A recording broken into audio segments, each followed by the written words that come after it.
बाबा साहब अम्बेडकर जी ने एक बात कही थी कि संविधान कितना ही अच्छा क्यों ना हो, लेकिन संविधान को लागू करने वालों लोगों की अगर नीयत अच्छी नहीं है तो अच्छा संविधान भी अच्छा साबित नहीं हो सकता है। नीट एक बहुत महत्वपूर्ण परीक्षा है। अगर उसका पेपर लीक हो जाएगा तो जो बच्चा हमारे देश का डॉक्टर बनने का जा रहा था उसको मौत के गले लगाने पड़ा। सरकार चलती है संविधान के हिसाब से, ये सरकार संविधान के हिसाब से चलती नहीं है, ना प्रदेश की ना केंद्र की सरकार। माननीय अखिलेश यादव जी के नेतृत्व में बरेली जनपद में पार्टी को मजबूत करने का काम कर रहे हैं और निश्चित रूप से इसके सकारात्मक परिणाम भी दिखाई देंगे। और जिस दिन विधानसभा का चुनाव होगा, समाजवादी पार्टी जिले की 9 की 9 विधानसभा सीटें जीतने का काम करेगी। तमाम बातों को लेकर जल्दी आपको बरेली के अंदर हम लोग महंगाई को, बेरोजगारी को, विकास को, शिक्षा को, स्वास्थ्य को, इन तमाम जो जनहित की समस्याएं हैं, इसको लेकर हम लोग सड़कों पर शीघ्र ही बहुत बड़ी तादाद में बहुत बड़ा प्रदर्शन करने के लिए हम लोग तैयारी कर रहे हैं। आदाब, नमस्कार, वसीम अख्तर और आप देख रहे हैं द लीडर हिंदी। हम इस वक्त यूपी के जिला बरेली में समाजवादी पार्टी के दफ्तर पर हैं। यहाँ एक बड़ी प्रेस कॉन्फ्रेंस चल रही है जिसमें समाजवादी पार्टी के तमाम दिग्गज मौजूद हैं। अगर बात करें तो आंवला के सांसद हैं, दोनों विधायक हैं, बहेड़ी और भोजीपुरा के सभी पूर्व विधायक हैं। 2 पूर्व सांसद यहाँ नहीं दिखाई दे रहे हैं। वीरपाल सिंह के बारे में पता लगा है कि वो आकर चले गए हैं। प्रवीण सिंह ऐरन बाहर हैं। पूर्व महापौर सुप्रिया नंदी यहाँ नहीं है। एक बड़े मुद्दे पर प्रेस कॉन्फ्रेंस हुई है। पीडीए में जिस तरह से घोटाला हो रहा है, आरक्षण की बात हो रही है, नौकरियों की बात हो रही है और भी बहुत सी चीज़ें हैं जिन सवालों को उठाया गया है, उनके यहाँ जवाब मिले हैं। और ख़ास तौर से मीडिया से अनुरोध किया गया है कि जिस तरह से हमारी बात को पहुँचना चाहिए, मीडिया उस तरह से पहुँचाए, क्योंकि जिस तरह का माहौल है उसमें ज़रूरी है कि मीडिया बिल्कुल निष्पक्ष होकर काम करे। हम यहाँ जानने की कोशिश करते हैं कि आज प्रेस कॉन्फ्रेंस के पीछे जिस तरह की बातें हुई हैं क्या हैं। जो प्रेस कॉन्फ्रेंस का मुद्दा था वो साफ हो गया, आज उस पर अपनी बात भी रखी है। लेकिन मीडिया से क्या आप लोग चाहते हैं? जैसे मीडिया को लेकर बहुत से लोगों ने कहा कि मीडिया को अपनी भूमिका ठीक तरह से अंजाम देनी चाहिए। क्योंकि जैसा अब तक देखा गया है कि कई ऐसी गैर ज़रूरी चीज़ें होती हैं जो मीडिया चलाती है। हमारी तो ये निवेदन है, गुजारिश है कि सच को सच दिखाते रहें और जो सही बात हो उसको दिखाते रहें तो हमारी पूरी मदद हो जाएगी इसमें, और इसीलिए निवेदन किया हुआ। कहीं लग रहा है कि जो आपकी बात है वो जितनी पहुंचनी चाहिए वो जनता के बीच नहीं पहुंच रही। हाँ, लगातार ऐसा जो मुद्दे दिखाना चाहिए, जो जनहित के मुद्दे हैं, उनकी मुझे लगता है कि अनदेखी होती है। और अगर जनहित के मुद्दे वो हमारा भी कर्तव्य है हम उनको उठाएं और आपका भी कर्तव्य है कि आप उनको जनता तक पहुंचाएं। तो हमारा यही गुजारिश है कि वो जनता तक ऐसी चीज़ें पहुंचना चाहिए। जैसे आजकल बड़े पैमाने पर खाद का मुद्दा है, बड़े पैमाने पर गैस का मुद्दा है, बड़े पैमाने पर डीजल पेट्रोल का मुद्दा है, तो उसको उस प्रमुखता से जैसा दिखाना चाहिए, हमें लगता है कि कुछ कम हो रहा है। आज प्रेस कॉन्फ्रेंस हुई है, विदेश में सब जगह हो रही है, तो क्या माना ये जाए कि समाजवादी पार्टी अब सड़कों पर दिखाई देगी? बिल्कुल, पहले से भी, लेकिन अब और ज़्यादा पूरे आक्रामक तरीके से ये वही तैयारी है कि लोगों को ये सब मालूम हो कि कितने घोटाले इस सरकार ने आरक्षण के किए हैं। और जिन लोगों को नौकरी बाबा साहब अम्बेडकर जी ने संविधान में आरक्षण इसलिए दिया था कि जिन लोगों को बराबरी गैर बराबरी के जो माहौल था देश में, उस गैर बराबरी को दूर करने के लिए आरक्षण की व्यवस्था लाए थे। लेकिन आज उस पुरानी व्यवस्था में भारतीय जनता पार्टी ले जाना चाहती है और इसीलिए आरक्षण को ख़त्म कर रही है। और बाबा साहब अम्बेडकर जी ने एक बात कही थी, मैंने अभी कही थोड़ी देर पहले भी, कि संविधान कितना ही अच्छा क्यों ना हो, लेकिन संविधान को लागू करने वालों लोगों की अगर नीयत अच्छी नहीं है तो अच्छा संविधान भी अच्छा साबित नहीं हो सकता है। तो इसलिए अब लोगों को ये समझ में आ रही है कि ये जो मौजूदा सरकार है ये दलितों, पिछड़ों, अल्पसंख्यकों के हितों की अनदेखी कर रही है।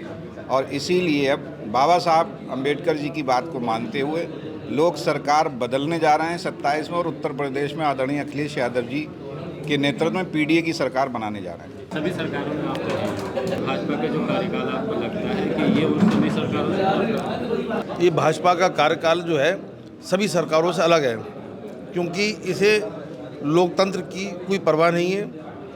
संविधान के हिसाब से ही सरकार चलती है, संविधान के हिसाब से। ये सरकार संविधान के हिसाब से चलती नहीं है, ना प्रदेश की ना केंद्र की सरकार।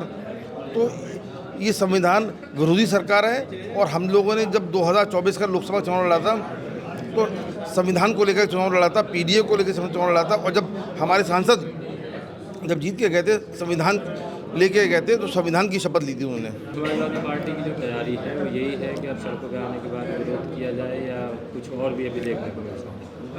अभी हम लोग सड़कों पर आएंगे, किसानों को बीज नहीं मिल पा रहा है, डीजल के दाम कितने बढ़ चुके हैं ये, और आपने देखा होगा अभी हाल ही में ही नीट की परीक्षा का पेपर लीक हो गया, कितने लोगों ने जो है कर लिया। तो ये सब मुद्दों को लेकर हम सड़कों पर आंदोलन करेंगे। अध्यक्ष, अगर हम दिग्गजों के हिसाब से देखें तो आज बहुत दिन के बाद इतने लोग किसी प्रेस कॉन्फ्रेंस में आपके दिखाई नहीं रहे, तो क्या ये माना जाए कि अब जो समाजवादी पार्टी में तमाम चीज़ें थी वो पटरी पर आ गई? पूरी पार्टी एकजुट है और सभी लोग माननीय अखिलेश यादव जी के नेतृत्व में बरेली जनपद में पार्टी को मजबूत करने का काम कर रहे हैं और निश्चित रूप से इसके सकारात्मक परिणाम भी दिखाई देंगे। और जिस दिन विधानसभा का चुनाव होगा, समाजवादी पार्टी जिले की 9 विधानसभा सीटें जीतने का काम करेगी। सांसद, जिस तरह से युवाओं में आक्रोश है वो जब कांग्रेस जनता पार्टी बनी तो दिखाई दे गया, तो क्या ये जो आपने ये अभी जब जिस तरह के मुद्दे उठाए हैं तो ये पहले उठ जाना चाहिए थे? क्योंकि जिस तरह से अंडर करंट है इन मुद्दों पर कोई दो राय नहीं है कि इन मुद्दों से तमाम लोग एकदम से जुड़े हैं और जब भी आवाज़ दे रही है तो दिखाई भी दे रहे हैं। अभी जैसे कांग्रेस पार्टी आई और उसने तमाम जो सोशल मीडिया अकाउंट थे उन पर एकदम ऐसा हल्ला बोला कि सब देखते रहे। देखिए, युवा आक्रोशित है और जिस तरह से अभी आप देख रहे हैं कि हमारे यहाँ नौकरियाँ निकलती हैं, तो अगर मान लिया 20,000, 25,000, 30,000 अभी एक सिपाहियों की भर्ती हो रही है, अब 30,000 की जगह 30 लाख लोग आवेदन कर रहे हैं, यानी कि युवा हमारा ठगा सा महसूस कर रहा है, बेरोजगार है। और अभी जो नीट का एग्ज़ाम हुआ, नीट एक बहुत महत्वपूर्ण परीक्षा है, अगर उसका पेपर लीक हो जाएगा तो आप बताइए, जो बच्चे मेहनत करके परीक्षा में बैठने जा रहे थे, इसमें देखिए 6 बच्चों ने भी किया है। आज उनके परिवार पे क्या गुजर रही होगी, उनके माँ बाप पे। जो बच्चा हमारे देश का डॉक्टर बनने का जा रहा था उसको मौत को गले लगाने पड़ा।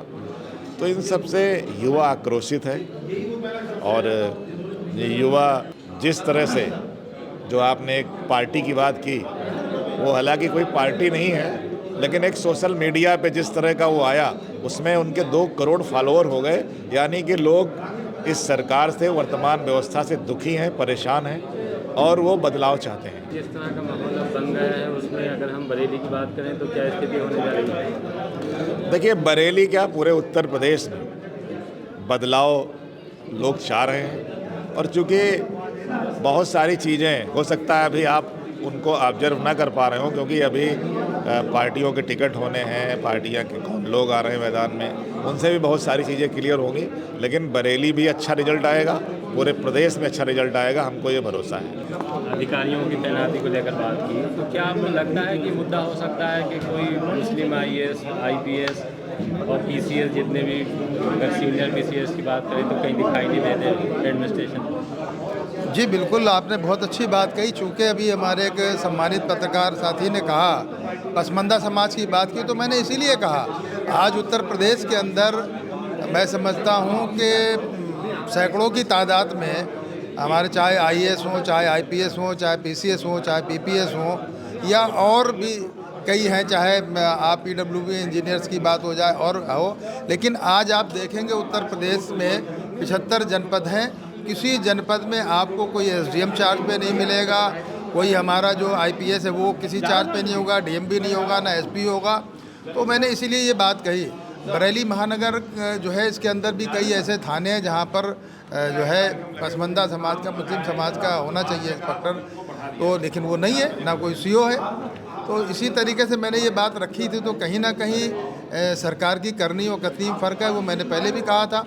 तो ये तमाम बातों को लेकर जल्दी आपको बरेली के अंदर हम लोग महंगाई को, बेरोजगारी को, विकास को, शिक्षा को, स्वास्थ्य को, इन तमाम जो जनहित की समस्याएं हैं, इसको लेकर हम लोग सड़कों पर शीघ्र ही बहुत बड़ी तादाद में बहुत बड़ा प्रदर्शन करने के लिए हम लोग तैयारी कर रहे हैं। और मैं समझता हूं कि इन तैयारियों के साथ साथ PDA का जो हमारा फार्मूला है आदरणीय राजशेखर जी का, इस PDA के माध्यम से हम लोग 2027 में भारतीय जनता पार्टी को उत्तर प्रदेश में हराने का काम करेंगे।